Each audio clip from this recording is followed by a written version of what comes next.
Hello friends, welcome to REVA'S cooking recipes. இன்னைக்கு நம்ம பார்க்க போற ரெசிபி homemade food color. வாங்க இப்போ இது எப்படி செய்யறதுன்னு பாப்போம். இந்த homemade food colors கலர் மட்டும் இல்லங்க, ஹெல்தியானதும் கூட.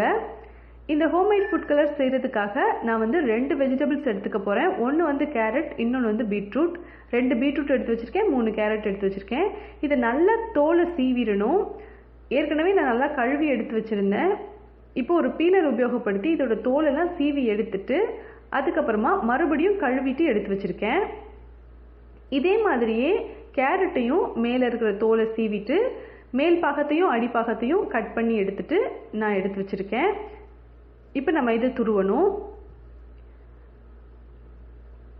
இதை நல்லா துருவிட்டு அதுக்கப்புறமா வெயிலில் காய வைக்கணும். இந்த மாதிரி துருவிட்டு வெயிலில் காய வச்சோம் அப்படின்னா ஒரு 2 நாள்லயே இது நல்லா காஞ்சிரும். சின்ன சின்ன பீசஸாக கட் பண்ணிவிட்டு அதுக்கப்புறமா நீங்கள் வெயிலில் காய வச்சிங்கன்னா ஒரு 4-5 நாள் கிட்டையாவது ஆகுங்க. அதனால தான் நான் துருவி எடுத்திருக்கேன். இப்போ பீட்ரூட்டை துருவி எடுத்து வச்சாச்சு.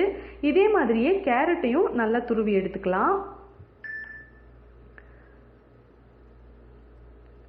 இப்போ கேரட்டையும் துருவி எடுத்து வச்சுட்டேன். இப்போ நான் கேரட் கூட 1 ஸ்பூன் அளவுக்கு மஞ்சள் தூள் சேர்த்துக்க போகிறேன். இந்த மஞ்சள் தூள் சேர்க்கறதுனால நல்ல பிரைட்டான கலர் நம்மளுக்கு கிடைக்கும். மஞ்சள் தூள் சேர்த்துட்டு இதை நல்லா மிக்ஸ் பண்ணி விட்டுருங்க. மஞ்சள் எல்லா கேரட்லேயும் கலக்கிற மாதிரி நல்லா மிக்ஸ் பண்ணி விட்டுட்டு இதை வெயிலில் வச்சு நம்ம காய வைக்கணும்.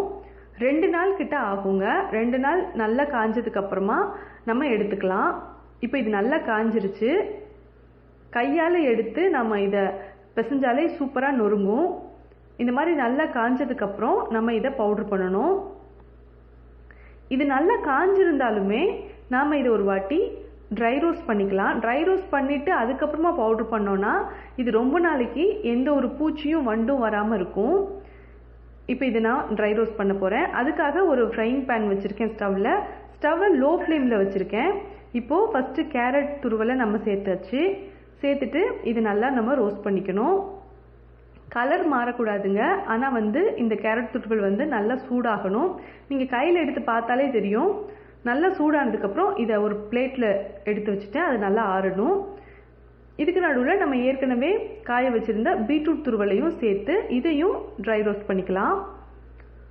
கட்டாயமாக ஃப்ளேம் லோ ஃப்ளேமில் தான் இருக்கணும். மீடியம் ஃப்ளேம்லலாம் இருந்துச்சுன்னா சீக்கிரமாக கருகிடுங்க. அப்போ கலர் நல்லா இருக்காது. நீங்கள் கையில் தொட்டால் இது சூடாக இருக்கணும். அந்த அளவுக்கு சூடு இருந்தாலே போதும். நம்ம இதை எடுத்து மறுபடியும் ஒரு பிளேட்டில் ஆற வச்சிடலாம். இது நல்லா ஆறினதுக்கு அப்புறம் தான் நம்ம இதை பவுடர் பண்ண போகிறோம். இது ஆறட்டும். இப்போ கேரட் துருவல் நல்லா ஆறிடுச்சு. இதை வந்து ஒரு மிக்ஸி ஜாரில் சேர்த்துக்கிறேன். சேர்த்துட்டு நான் வந்து இந்த கேரட் துருவல் வந்து எப்போவாவது தான் இந்த கலர் நான் யூஸ் பண்ணுவேன். அதனால இதில் ஒரு கொஞ்சமாக கல்லுப்பு சேர்த்துக்கிறேன். கல்லுப்பு சேர்க்கறதுனால இது ரொம்ப நாளைக்கு கெட்டு போகாமல் இருக்கும். இப்போ இதை பவுடர் பண்ணியாச்சு. சூப்பராக ரெடி ஆயிடுச்சு. இதை எடுத்து ஒரு டப்பாவில் நம்ம போட்டு வச்சுக்கலாம். இதே மாதிரி நம்ம பீட்ரூட் துருவலையும் சேர்த்துக்கலாம். பீட்ரூட் துருவலோடைய கலர் வந்து நான் அடிக்கடி யூஸ் பண்ணுவேன். அதனால் இதில் நான் உப்பு சேர்க்கலை. சீக்கிரமாக காலி ஆயிடும் இது எனக்கு. இப்போ இதையும் நல்லா பவுடர் பண்ணியாச்சு.